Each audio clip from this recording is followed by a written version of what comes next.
Apa saja isi pikiran bawah sadar seseorang? Dalam sebuah seminar saya didaulat menjadi salah satu narasumber. Seminar yang diselenggarakan ini berjudul Eksis di Tengah Krisis. Disponsori oleh beberapa perusahaan seperti bank, maskapai, dan banyak lagi. Narasumber lain adalah orang-orang kompeten di bidangnya. Ada pengusaha, entertainer, serta profesional telah membuktikan pengalamannya melewati krisis tahun 97-98 dan krisis 2008-2009. Seminar terbuka untuk umum dihadiri berbagai kalangan, dari mahasiswa, pedagang kaki lima, ibu rumah tangga, pengusaha menengah, bahkan banyak profesional pengusaha kelas atas. Topik yang saya bicarakan adalah Millionaire Mindset. Berlangsung seharian, acara ini diisi oleh 6 narasumber. Saya mendapatkan giliran untuk berbicara tepat setelah makan siang, yaitu pukul 13. Setelah moderator memperkenalkan nama dan CV ringkas saya pun membuka dengan sapaan rutin. Sebelum sempat saya berbicara panjang, seorang di barisan depan mengambil mic dan mengajukan pertanyaan sekaligus pernyataan.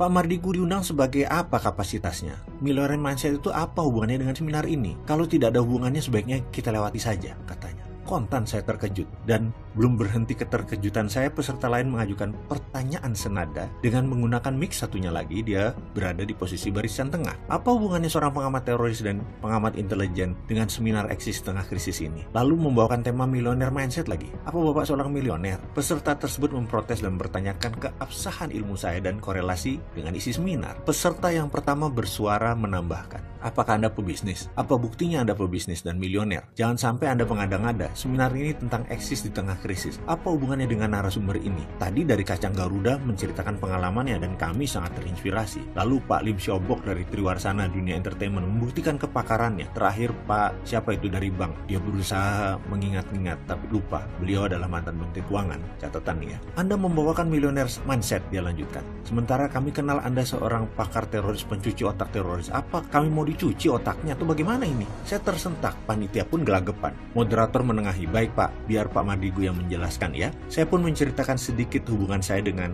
dunia kepolisian, dengan militer, lalu saya menceritakan sedikit tentang pikiran dan latar belakang keilmuan saya. Namun ada beberapa peserta yang rupanya tetap tidak puas. Mereka mendesak agar sesi acara saya di-skip, dilewati, karena poin yang mereka harapkan adalah pengalaman dan praktek, tidak mau wacana-wacana atau pelajaran teori-teori. Menurut mereka, kalau itu tidak aplikatif, buat apa? Kata mereka, kalau Mardigu ini seorang business coach, harap dibuktikan perusahaan apa yang dimiliki dan apa prestasinya. Kalau hanya mindset sebagai wacana saja, ya ubah judul sesi ini menjadi apa itu mindset untuk bisnis. Itu pun bisa sebagai selingan yang tidak penting. Rasanya rontok seluruh tulang saya mendengar komentar-komentar tersebut. Saya tidak sempat banyak membela diri atau memberi pertahanan. Tetapi buat apa saya bertahan kalau dibombardir pertanyaan dan pernyataan tersebut sepertinya memang bukan mengharapkan solusi. Sesi pun tetap berlanjut, tetapi berdasarkan kesepakatan akhirnya dibuat ringkas. Saya lakukan tetap dengan semangat. Ini bukan kiamat, itu pikiran saya. Ini cambuk positif. Ini mungkin batu asahan terkeras yang akan membuat pisau saya lebih tajam. Bagi saya, moral story atau hikmah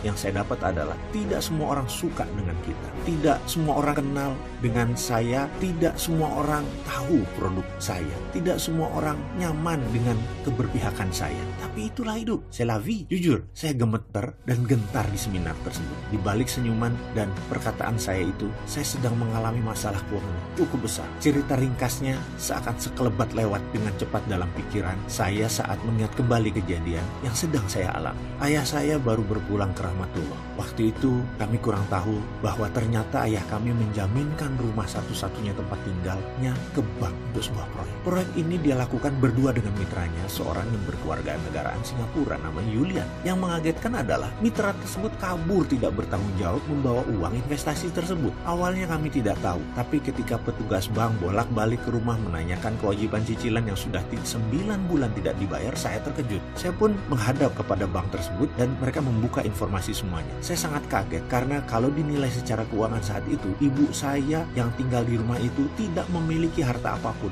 Nol. Bunga plus pinjamannya sudah senilai rumah, alias kalau itu diambil oleh bank ya habis semua. Mengetahui kondisi tersebut, tentu saja saya tidak mungkin menceritakan hal itu kepada ibu. belum setahun kehilangan pasangan hidupnya, selama lebih dari 40-an tahun, ibu saya akan kehilangan harta satu-satunya, rumah tinggalnya. Pasti dia tidak siap. Dan saya merasa itu tidak benar karena dia tidak berhak untuk menderita atas perbuatan yang dia tidak perbuat. Akhirnya informasi ini saya simpan, biar saya yang tanggung. Pilihan saya yang pertama adalah mencari Julian untuk bertanggung jawab. Namun orang itu hilang di telan bumi. Langkah berikutnya adalah negosiasi dengan bank dan mengambil alih tanggung jawab tersebut. Pokoknya saya harus berusaha keras agar rumah tersebut jangan dilelang atau disita oleh bank. Dengan 1000 cara saya merayu dan meyakinkan bank untuk mendapatkan haircut atau potongan dari bunga. Pokoknya bank tidak rugi. Dari pokok awal saya mengatakan saya akan menyicil ini semua.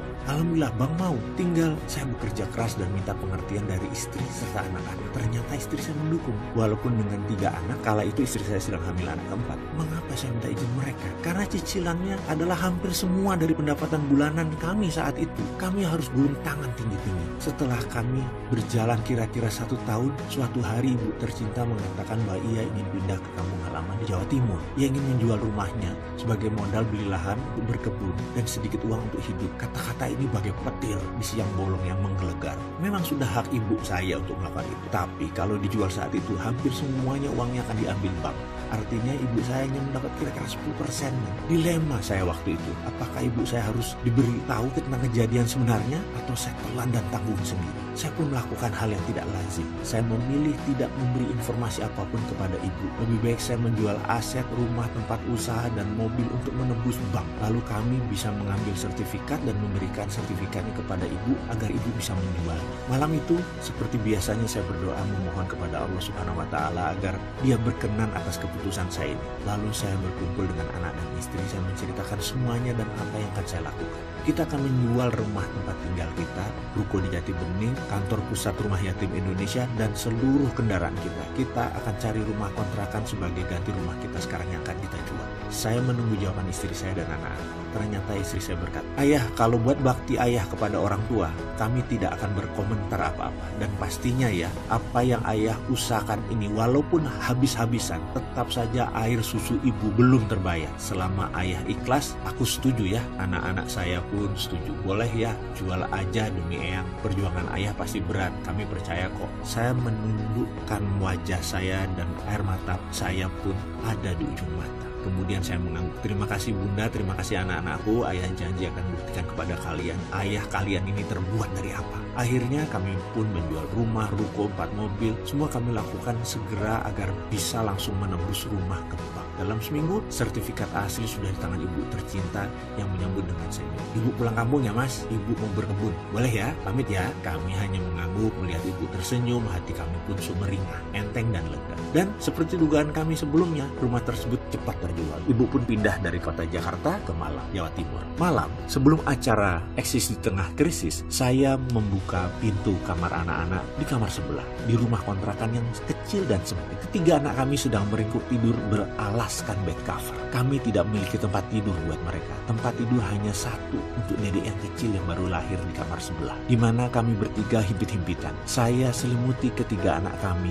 kemudian saya kecup kening mereka di tengah lelapnya tertidur mereka. Dan sekali lagi saya berkata, "Akan ayah buktikan ayah kalian ini terbuat dari apa. Kalian akan berkelimpahan dengan ilmu sebelum berkelimpahan kemakmuran. Dulu ayah salah, berkelimpahan materi tanpa ilmu. Ternyata bikin hidup kayak yoyo, turun naik tak menentu." Kembali ke cerita seminar Eksis di Tengah Krisis. Banyak peserta yang meminta saya menjelaskan keilmuan dengan fakta. Sesi milioner mindset tentu harus diisi oleh seorang milioner. Sementara keadaan saya saat itu sedang berayun turun, alias hutang saya miliaran, termasuk hutang usaha. Tapi kan hutang produktif di pembukuan hitung aset juga kan? Di seminar tersebut saya putuskan tidak menjelaskan harta saya, apalagi bisnis saya secara rinci. Biarlah waktu yang membuktikan. Intinya, saya sama sekali tidak kesal dengan mereka yang menyerang. Saya tidak menyesali semua kejadian tersebut. Hanya saja semoga semua mendapat hikmah tersembunyi, karena hidup ini penuh teka-teki misteri, menarik dan indah.